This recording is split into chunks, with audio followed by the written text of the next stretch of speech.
Hay una iglesia en el norte de Etiopía que custodia el objeto más buscado en la historia de la humanidad. No se puede visitar. No hay guías. No existen registros fotográficos del interior. Solo hay un monje, uno solo, que vive dentro de ese edificio hasta que muere, y cuyo único deber en esta tierra es no permitir que nadie entre. Ni el presidente de Etiopía, ni el Papa de Roma, nadie. El reino que lo puso ahí hace más de 1700 años construyó obeliscos más altos que cualquier cosa que Roma levantó en su mejor momento. Dominó el comercio entre África, Arabia e India cuando Europa todavía vivía en el barro, y fue el primer imperio de la historia en poner el nombre de Cristo en sus monedas, antes de que existiera ninguna nación cristiana en Occidente.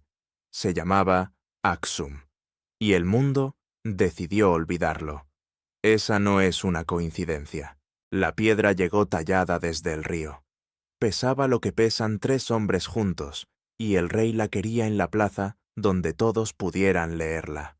No porque el rey necesitara que lo creyeran, ya lo creían, sino porque lo que estaba a punto de escribir en esa piedra iba a cambiar la dirección del mundo, y él lo sabía. El rey se llamaba Ezana. Gobernaba desde Aksum, una ciudad en las tierras altas de lo que hoy llamamos Etiopía, y en el año 330 de nuestra era, era la persona más poderosa del cuadrante nororiental del mundo conocido. No es una exageración, es contabilidad. Aksum controlaba el puerto de Adulis, la única entrada comercial directa entre el Mar Rojo y el interior de África. Todo lo que Roma quería de la India, especias, marfil, seda, pasaba por ahí. Todo lo que la India quería de Roma pasaba por ahí. Y Ezana decidía cuánto costaba ese paso. Sus monedas circulaban en 3 continentes. Su ejército había sometido a los reinos de Nubia, cuando Roma todavía intentaba entender por qué sus legiones no podían cruzar el desierto. Sus obeliscos, algunos de 30 metros de granito sólido, sin grúas, sin ruedas de hierro, todavía están en pie mientras escribimos esta historia. Ezana no necesitaba nada más, y aún así, esa mañana en el año 330, mandó tallar en piedra una declaración que ningún rey africano había hecho antes. Aksum abandonaba a sus dioses y abrazaba al Dios de los cristianos. No por fe, o no solo por fe. El comercio con el Imperio Romano, que para ese momento llevaba décadas inestable, fracturado, sangrando por sus fronteras, necesitaba un nuevo lenguaje diplomático. Constantino había hecho del cristianismo la religión del Estado apenas unos años antes, y Ezana entendió, con la precisión de quien lleva toda la vida midiendo qué pesa más en una balanza comercial, que un rey cristiano tendría puertas abiertas donde un rey pagano encontraría muros. Fue el cálculo más inteligente que hizo en su vida. Y fue también el primero de los pasos que llevaron a Aksum a desaparecer del mapa del mundo conocido. Pero eso no se ve todavía. En el año 330, lo que se ve es un imperio, en el momento exacto en que cree haberse vuelto eterno. Las rutas comerciales llegan a Adulis desde Arabia, desde Persia, desde la India, desde el interior de África. El marfil sale en barcos que nunca tocan el mar Mediterráneo. Va directo. El oro del reino de Kush pasa por manos aksumitas antes de llegar a cualquier otro lugar del mundo. Los escribas de Aksum redactan en Ge'ez, en griego y en sabeo. Y en el centro de todo eso, en la ciudad de Aksum, hay un edificio. No es el palacio, no es el mercado, es una iglesia. Se llama la Catedral de Nuestra Señora de Sion, y Ezana la manda construir en ese mismo año, 330, como primer acto oficial del Aksum cristiano. Dentro de esa iglesia, según la tradición que el reino va a defender durante los próximos 1700 años, hay un objeto que nadie, ningún extranjero, ningún rey, ningún sacerdote ajeno a esa línea, ha podido ver jamás. Lo que ese objeto representa es la razón por la que el reino nunca va a doblar la rodilla frente a nadie. Eso tampoco se ve todavía. Lo que sí se ve, si uno sabe dónde mirar, es que ese mismo año, mientras Ezana tallaba su victoria en piedra, un monje llamado Frumencio, un extranjero, un náufrago que había llegado a la corte axumita de niño, viajaba hacia Alejandría para recibir su nombramiento como primer obispo de Axum.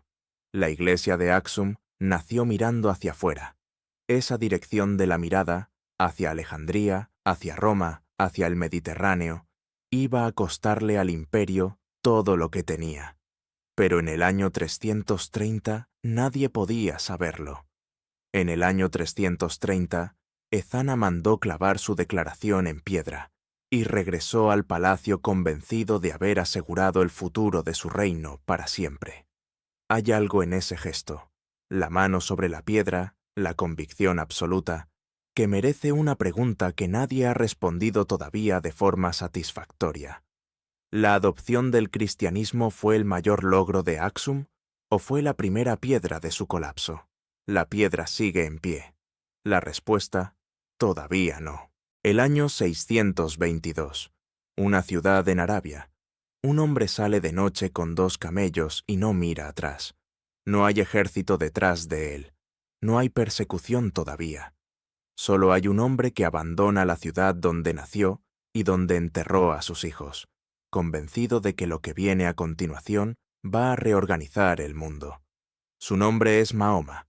La ciudad que deja se llama La Meca. La ciudad hacia la que camina se llama Medina. Y el trayecto entre las dos, menos de 400 kilómetros de desierto, es el instante exacto en que la historia de Axum deja de ser la historia de Axum. Nadie en Axum lo sabe todavía. De hecho, lo que saben en Axum sobre Mahoma es lo contrario de lo que va a ocurrir. Saben que es un aliado. Años antes, cuando los primeros seguidores de Mahoma eran perseguidos en la Meca y no tenían a dónde ir, el rey axumita, el Negus, les abrió las puertas. Los acogió, los protegió. Mahoma lo supo y ordenó que Axum nunca fuera tratado como territorio enemigo. Hay un hadith, una frase atribuida al profeta: «Dejad a los abisinios en paz mientras ellos os dejen en paz». La mayoría de quienes conocen esta historia creen que esa protección salvó al reino, que fue un escudo diplomático, que el gesto del Negus fue la decisión más inteligente de la historia axumita. Esa lectura es técnicamente correcta y completamente equivocada en lo que importa, porque lo que el hadith hizo no fue proteger a Axum de los ejércitos. Lo que hizo fue excluir a Axum de la conversación. En menos de 50 años desde esa noche en que Mahoma cruzó el desierto, sus sucesores controlaban Arabia entera, Persia, Egipto y el norte de África. Las rutas comerciales del mundo conocido se reorganizaron en torno a una red nueva, con nuevos intermediarios, nuevos idiomas, nuevas monedas. Los puertos del Mar Rojo que habían sido el corazón de Axum dejaron de ser axumitas no porque nadie los conquistara, sino porque los barcos empezaron a llegar a otros puertos, en manos de califas. El oro dejó de pasar por Adulis. Primero fue menos, luego fue casi nada. Luego fue el silencio de un muelle donde antes había 150 barcos, y ahora hay 10, y los 10 llevan carga local, y nadie espera nada de ellos en ningún otro continente. No hubo batalla, no hubo fecha, no hubo el día en que Axum perdió el Mar Rojo. Eso es exactamente lo que hace imposible responder la pregunta de cuándo empezó la caída. La moneda axumita dejó de acuñarse en torno al año 650. Los historiadores debaten las causas. Unos dicen que fue el agotamiento de las minas de oro. Otros señalan la interrupción del comercio. Hay quien menciona el avance de los Beja desde el norte, presionando las rutas terrestres. Todos tienen razón en algo. Todos están mirando las consecuencias y llamando las causas. Lo que ningún registro de ese periodo menciona es una respuesta. Axum no intentó reorientar sus rutas. No firmó nuevos tratados con los califatos emergentes. No envió embajadas.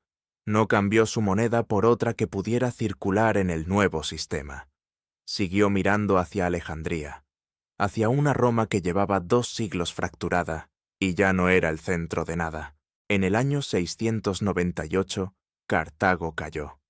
El Mediterráneo empezó a convertirse en algo distinto, y Axum, encerrado en sus tierras altas por elección propia, con su catedral y su objeto innombrable, y sus obeliscos que nadie venía ya a ver, se fue volviendo cada vez más pequeño en los mapas de los comerciantes, no en los suyos propios. En los suyos propios, Axum seguía siendo el centro del mundo, la sede de la iglesia más antigua de África, el custodio del objeto más sagrado de la historia humana, el reino que nunca fue conquistado. Todo eso era verdad, y no cambió nada, porque el mundo no se organiza en torno a lo que es verdad, se organiza en torno a lo que mueve el dinero, y el dinero, en el siglo VII, había dejado de moverse por Adulis. El último rey axumita que acuñó moneda fue Armá, en torno al año 630. Después de él, el registro numismático se interrumpe. No hay sucesor registrado, no hay acta de coronación, no hay edicto en piedra, solo silencio. Tú creías que esta era una historia sobre un imperio que colapsó. No lo es. Eso es lo que los libros decidieron que era. Eso es lo que la palabra caída hace cuando se aplica a Axum.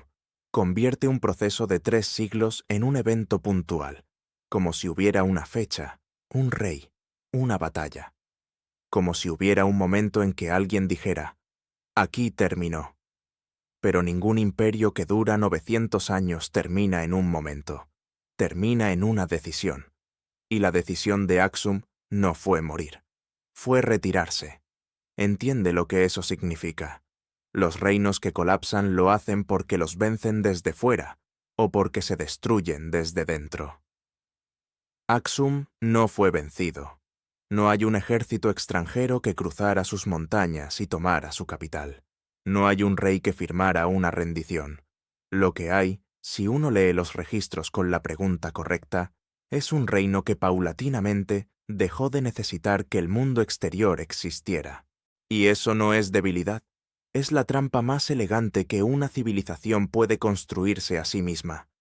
El hilo de la parte 2 cierra aquí. El hadith de Mahoma no fue una protección, fue una sentencia de irrelevancia disfrazada de respeto. Nadie atacó a Axum porque nadie necesitaba lo que Axum tenía. No cuando las rutas del Mar Rojo ya no pasaban por Adulis, no cuando el oro ya no salía desde sus puertos. La paz que Mahoma garantizó a Axum fue la paz que se le garantiza a un vecino que ya no tiene nada que te interese.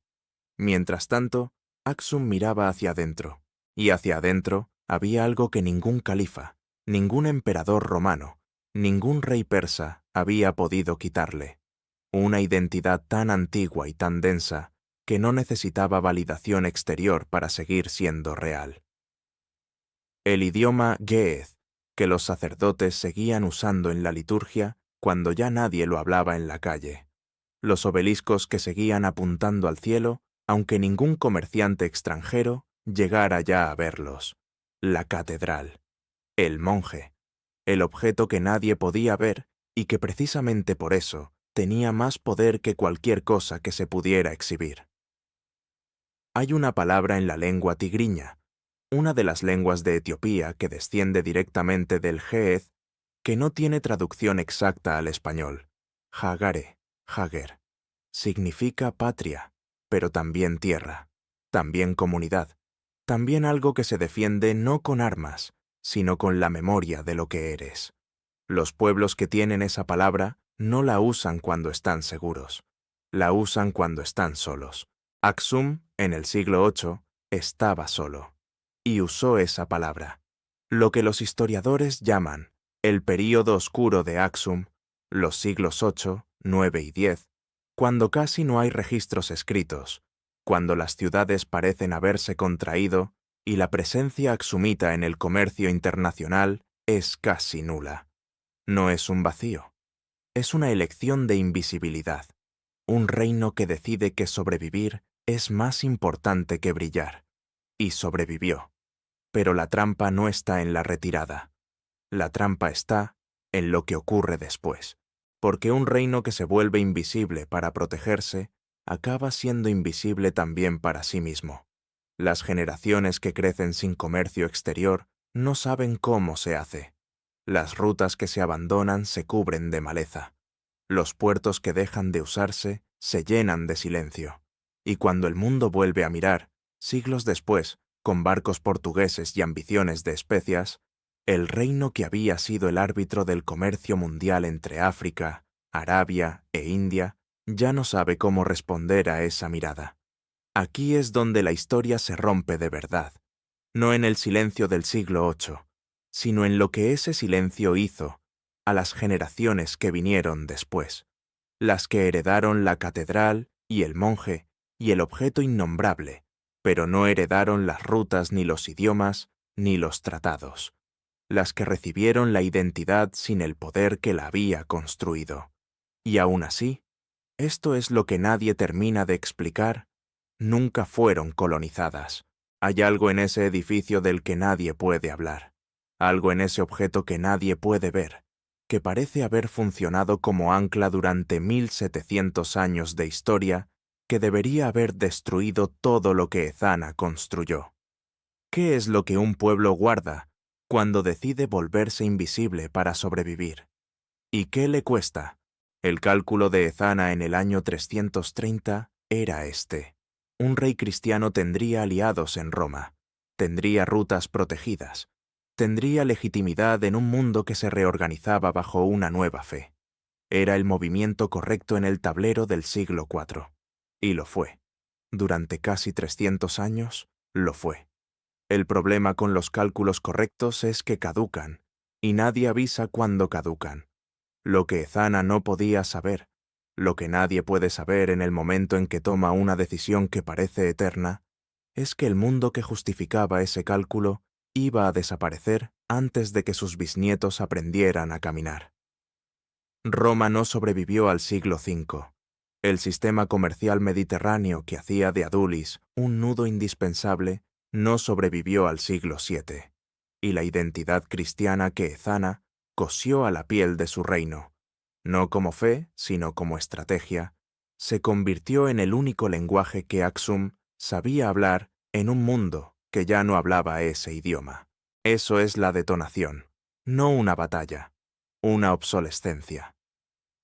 Cuando los portugueses llegaron al Mar Rojo en el siglo XV, buscando rutas hacia la India, encontraron un reino que llevaba siglos sin comerciar con nadie fuera de sus fronteras inmediatas.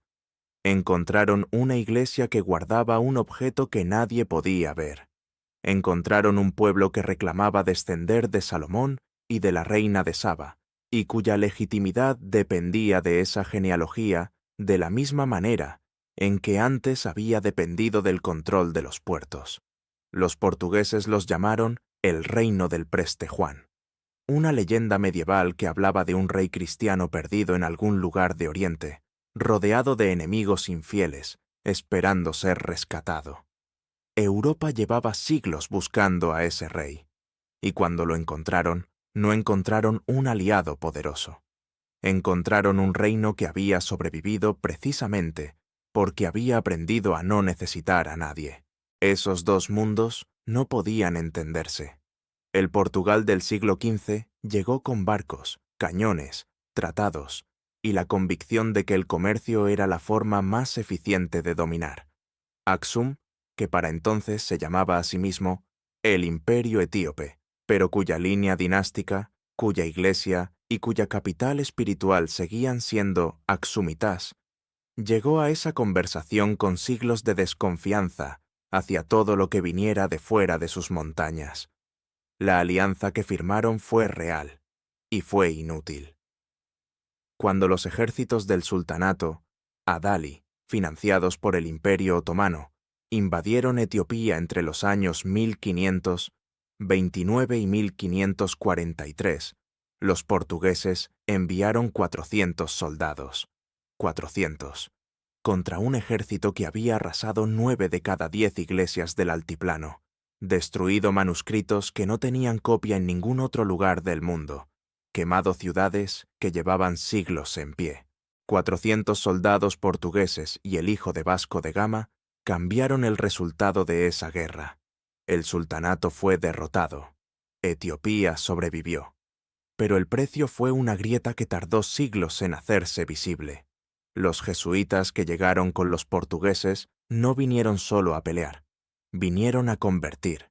Y lo que encontraron, una iglesia cristiana de 1200 años de antigüedad, con sus propios ritos, su propio calendario, su propio idioma litúrgico, su propia teología, lo trataron como si fuera una versión incorrecta de algo que ellos poseían en su forma verdadera. El conflicto duró décadas. El emperador Susenyos abrazó el catolicismo en el año 1622 y declaró la fe romana oficial del imperio. El país se fracturó. Su hijo Fasilides lo desterró a los jesuitas en el año 1632 y restauró la Iglesia ortodoxa. Ese ciclo, alianza exterior, intrusión, expulsión, cierre, se repitió con diferentes actores durante los siglos siguientes, con los británicos, con los italianos, con los soviéticos, con los estadounidenses. Siempre el mismo patrón, siempre la misma respuesta. Lo que Ezana plantó en el año 330, una identidad tan densa que no necesita validación exterior, no fue solo una estrategia política, fue un sistema inmunológico.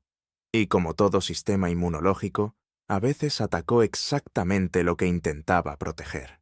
Vuelve al principio, no al año 330, al Huk, a la primera imagen, una iglesia en el norte de Etiopía, un monje que vive dentro hasta que muere, un objeto que nadie puede ver, y la pregunta de por qué el mundo decidió olvidar a Aksum. Ahora tienes todas las piezas, y ahora puedes ver que la pregunta estaba mal formulada desde el inicio. El mundo no olvidó a Aksum. Aksum decidió no ser recordado por el mundo.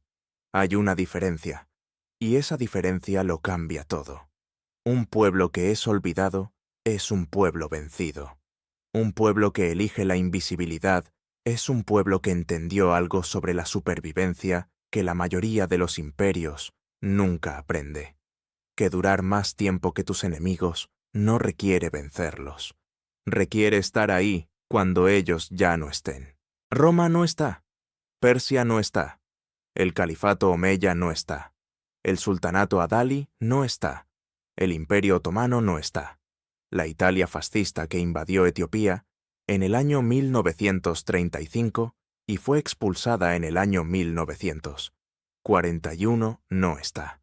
La Unión Soviética que financió el régimen que destituyó al último emperador en el año 1974 no está.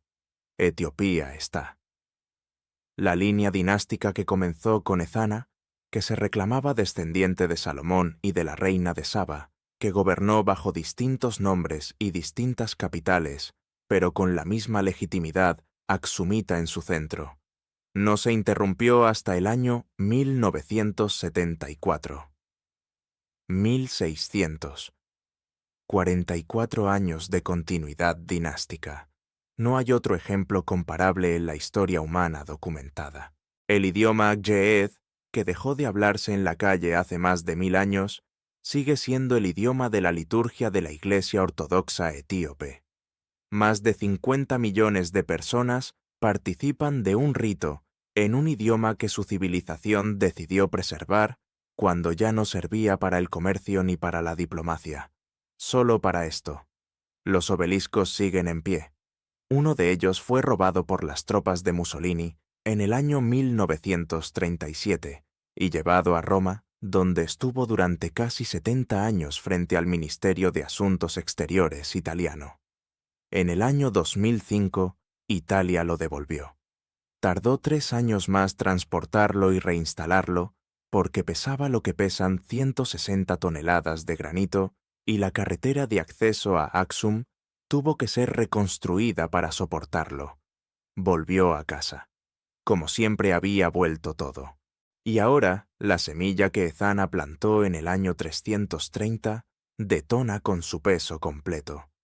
Lo que ese rey escribió en piedra no fue solo una declaración religiosa, fue la primera línea de un argumento que su civilización llevaría haciendo durante 1700 años. Nosotros somos esto, hemos sido siempre esto, y ningún poder exterior tiene autoridad para decirnos quiénes somos. Ese argumento les costó el comercio mundial, les costó siglos de invisibilidad, les costó guerras que no buscaron y alianzas que los traicionaron, les costó hambrunas, fracturas internas, dictaduras. El siglo XX en Etiopía no fue benévolo, y aún así, el monje sigue en la catedral, el objeto sigue sin ser visto, la iglesia sigue de pie en la ciudad donde Ezana mandó tallar su victoria en piedra. Lo que custodia ese monje, sea lo que sea, no es solo un objeto, es la demostración viviente de que hay cosas que un pueblo puede decidir que no pertenecen al mundo exterior, que hay un núcleo de identidad que no se negocia, que no se exhibe, que no se somete a verificación externa. Eso es lo que el mundo llamó olvido. Eso es lo que Aksum llamó supervivencia. Y la próxima vez que alguien te diga que una civilización desapareció, pregunta quién necesitaba que desapareciera, porque a veces la respuesta es nadie. A veces simplemente dejó de ser visible para los que no sabían dónde mirar. Piensa en lo que eso requiere, no valentía. La valentía se agota. Requiere algo más difícil, la convicción colectiva, transmitida de generación en generación, de que lo que eres vale más que lo que podrías obtener si te dejaras redefinir por quien llega con barcos y cañones y tratados. Esa convicción no se decreta, se construye con obeliscos, se custodia con monjes, se escribe en piedras que nadie puede mover. La piedra de Ezana sigue en pie. Nosotros somos los que cambiamos.